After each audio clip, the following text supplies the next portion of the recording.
Bismillahirrahmanirrahim. Assalamualaikum warahmatullahi wabarakatuh. Selamat siang teman-teman, ketemu lagi. Jadi lama sekali ya saya tidak buat video ini di YouTube, karena seperti yang teman-teman tahu, mungkin kalian kalau subscriber saya di YouTube dan juga follower saya di TikTok, kalian akan tahu apa yang saya kerjakan dalam 2 minggu ini. Saya operasi ini sesar katanya, operasi sesar. Dan ini seperti yang kalian lihat, ada satu buah tugboat yang udah siap untuk launching. Rencananya sebenarnya tanggal 10 ini, cuma mundur karena saya sakit kemarin ya. Gimana Ci? Baru Pep, kamu itu Pep. Ya udah, kita lanjut ya. Jadi itu rencananya turun hari ini tanggal 10 karena saya ada masalah kesehatan sedikit, makanya kita pending. Dan banyak sekali pertanyaan di YouTube ya, cuma saya hari ini akan membahas satu saja mengenai docking plan. Jadi kemarin ada nanya, Pak, coba Bapak tunjukkan bagaimana cara membuat docking plan yang bagus atau yang sesuai dengan kapalnya. Oke, kita akan bahas pelan-pelan dan sambil saya tunjukkan di belakang itu ada satu buah oil burst yang sedang dibangun, dan saya sengaja tidak buat videonya ya. Mungkin nanti akan saya review sedikit-sedikit karena udah sering. Jadi mulai dari Desa Kapur itu, kemudian ada Desa Goni, ada Desa Sore yang udah sering saya tunjukkan, dan itu konstruksinya sama saja, dan mereka yang bekerja itu ya teman-teman itu saja ya, tidak ada beda, dia masih sister. Terlebih kapal ini sister dengan kapal sebelumnya, yaitu OB Desa Goni itu. Ya udah hampir jadi, ini Banda Neira namanya. Desa Goni dia sister dengan ini. Makanya saya tidak buatkan video terlalu fokus di situ. Saya akan coba jelaskan bagaimana docking plan dibuat dan untuk apa sih docking plan itu. Ya, selamat menyaksikan. Oke, yang pertama kita akan lihat saya jelaskan mengenai docking plan dulu ya. Jadi docking plan itu adalah gambar yang isi gambar itu yaitu untuk menunjukkan lokasi-lokasi dudukan di mana kapal itu nanti ketika kapal itu ngedok. Jadi seperti contohnya ini, misalnya ini kebetulan kapal baru ya. Misalnya kapal ini ngedok gitu ya. Kapal kan setiap 2 tahun atau setiap tahun untuk kapal yang non kelas, dan untuk kapal yang kelas itu 2 tahun sampai 3 tahun ya, itu dia wajib naik dok. Nah, naik dok itu ya seperti ini, kapalnya dinaikkan ke darat, kemudian di UT dilakukan pengecekan ketebalan platnya, dilakukan perbaikan mesinnya, peralatannya, semuanya. Nah, pada saat di darat itu kita perlu dudukan-dudukan ini ya, dudukan-dudukan ini. Nah, dudukan-dudukan ini diatur sedemikian rupa sehingga kapal ini bisa benar-benar duduk, tidak miring ke kanan ke kiri, tidak larat ke belakang, atau tidak menyebabkan konstruksi dari kapal itu rusak ya. Jadi yang pertama tujuannya docking plan yaitu untuk membuat gambar berapa jumlah dudukan dan lokasi dudukan-dudukan itu di mana saja. Itu kan ada dudukan-dudukan itu ya. Nah, membuat docking plan itu bisa dibuat oleh pihak dok dan juga bisa dibuat oleh pihak kapal ya. Jenis pengedokan sendiri ada beberapa macam, nanti akan saya tunjukkan pertimbangan-pertimbangan apa saja yang diambil ketika kita membuat docking plan. Ketika tempat pengedokannya itu tadi floating dock, graving dock, slipway, atau airbag ya. Jadi pengedokan ada banyak macam sekarang itu ya. Karena banyaknya sistem pengedokan, yaitu seperti yang saya sebutkan tadi, ada airbag, ada slipway, ada floating dock, ada graving dock, maka pembuatan docking plan ini harus memperhatikan di mana kapal itu melakukan pengedokan ya. Tapi saya akan bahas dulu yang pertama, yaitu pertimbangan pertama, dudukan-dudukan ini, dudukan-dudukan, sebentar saya tunjukkan. Nah ini, misalnya kapal ini sedang ngedok. Oke, kita ambil contoh di sana aja lah ya, karena di sini sudah tidak kelihatan konstruksi di dalamnya. Maka kita akan ambil contoh yang kelihatan konstruksinya. Pep, kamu ngapain Pep? Pepe. Sorry Rey, panas ya? Matahari udah timbul dah. Oke, saya tunjukkan di sini. Nah ini misalnya pengedokan, ya pengedokan. Di situ ada dudukan. Tuh, ada dudukan ini. Pertimbangan yang pertama ketika kamu menentukan dudukan ini ya, dudukan itu harus kena ke konstruksi, baik konstruksi melintang atau konstruksi memanjang. Contohnya seperti dudukan ini. Harus kena ke konstruksi melintang atau ke konstruksi memanjang. Ini dia konstruksi melintang kena, konstruksi memanjang juga dia kena kayak gitu. Jangan sampai dudukan itu kena di antara ini, di antara siku atau di antara tulang, atau tidak kena dudukan sama sekali. Itu harus dihindari.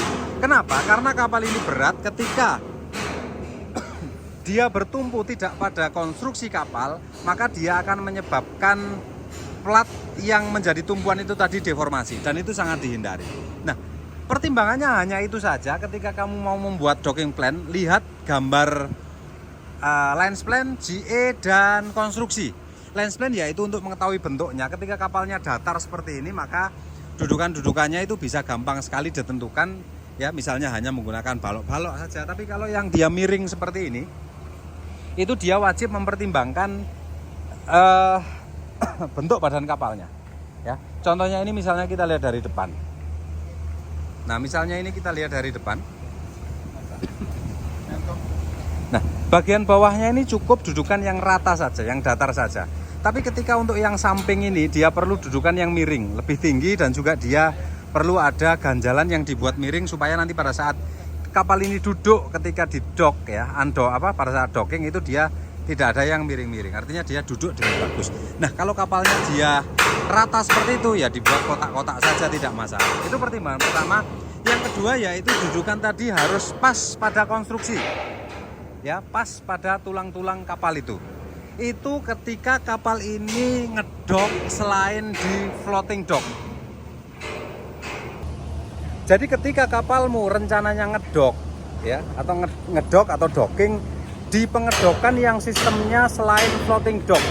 Kamu tahu kan floating dock yang dock apung itu, misalnya di slipway, di graving, atau di airbag seperti itu kamu cukup memperhatikan bahwa dudukanmu itu pas di konstruksi kapal. Karena pada dasarnya pengedokan tadi itu dasarnya dia berupa cor-coran, artinya kamu dimanapun tidak ada masalah. Yang penting dudukannya pas ke konstruksi kapalmu sehingga tidak merusak bodi dari kapalmu itu tadi. Nah, ketika kapalmu ngedok di floating dock, yang mana floating dock itu juga terbuat dari baja seperti halnya ponton, ya, yang dia memiliki konstruksi juga, maka docking plan atau dudukan-dudukan itu selain kamu harus memperhatikan konstruksi kapalnya, kamu juga harus memperhatikan konstruksi dari floating dock itu. Jangan sampai, saya pernah ada kasus dudukan-dudukan ini disusun sesuai dengan tulang-tulang floating dock, dan waktu itu jarak tulang floating docknya itu 2 meteran, ya, 2 meteran. Sedangkan kapal saya itu jarak tulangnya itu 1,8 meter, artinya banyak yang tidak kena tulang kapal, tapi dia memperhatikan tulang dock, ya. Karena pihak dock tahu bahwa kalau saya paskan ke tulang kapal, maka floating dock saya akan rusak. Otomatis kalau saya ngepaskan di konstruksi kapalnya, dia tidak akan pas di konstruksi floating docknya. Nah, lalu bagaimana jika itu terjadi? Kita tahu bahwa konstruksi kapal itu ada beberapa macam konstruksi, yaitu ada memanjang dan ada melintang. Nah, di situ kita waktu itu ada diskusi. Sebenarnya diskusinya setelah kapal ngedok dan setelah saya komplain terjadi deformasi di kapal saya karena tidak dipaskan dudukannya itu di konstruksi kapal saya. Cuma itu ya, kita waktu itu nego-nego dan saya ada sedikit klaim, ya, karena harusnya kapal itu setelah ngedok dia bagus tapi malah jadi penyok-penyok atau kemek-kemek gitu, ya. Nah, waktu itu saya komplain sedikit.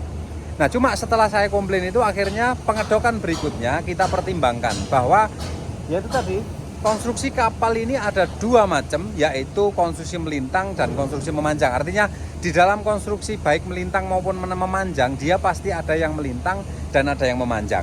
Nah, ketika kita mengepaskan atau kita maksimalkan konstruksi melintangnya harus kena floating dock ketika kapalnya ngedok di floating dock. Untuk yang konstruksi memanjangnya harus kita usahakan di konstruksi kapalnya. Jadi sama-sama diperhitungkan konstruksinya. Jadi secara melintang kita paskan dudukan-dudukan atau balok-balok itu di konstruksinya floating dock.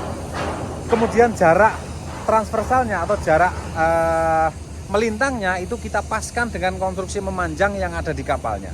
Sehingga docknya aman, kapalnya juga aman. Seperti itu. Jadi untuk menentukan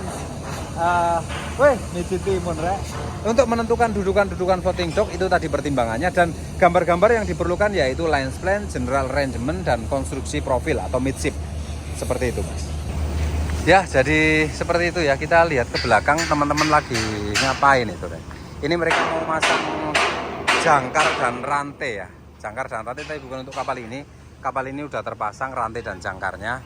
Cuma ini untuk kapal itu 2004 itu yang baru selesai pengedokan itu. 2004 dan 2012 ya. 2004 dan 2012. Kita ke belakang, kita lihat, dan kapal ini nanti akan launching akhir bulan. Insya Allah akhir bulan dia launching. Ya, itu propellernya udah terpasang. Saya udah tunjukkan videonya di TokTok tentang propeller itu, dan saya udah tunjukkan juga fungsi dari benda-benda yang ada di situ, dan itu di semen ya. Kenapa di semen? Supaya dia awet, tidak korosi, dan tidak lepas ketika terkena getaran. Itu di semen itu ya. Sudah fix, dia kayaknya udah duduk, udah nempel di gearbox koplingnya, dan udah siap. Pokoknya tinggal. Halo Pak Man, gimana Pak Man? Wes ganteng Rek. Apa Ronaldo? Cristiano Ronaldo. Hah? Akhir bulan? Akhir bulan. Cair lah, masa enggak cair. Ya, jadi ini udah ready. Nanti akan saya tunjukkan di video berikutnya peluncuran kapal ini. Oke ya, itu saja video kali ini. Saya udah jelaskan bagaimana membuat docking plan dan pertimbangan apa saja yang kita ambil ketika membuat docking plan sebuah kapal. Dan untuk apa sih docking plan itu dibuat? Ya, ketika kamu ngedok di sini di galangan A misalnya, itu kamu membuat docking plan. Nanti ketika pindah di galangan yang lainnya, ketika jenis galangannya sama, ya, di antara 4 itu tadi selain floating dock, maka bisa kamu pakai. Ya, artinya kamu berikan ke pihak galangan bahwa ini loh docking plan saya, nanti kamu dudukan kapal saya itu kamu ikut ini.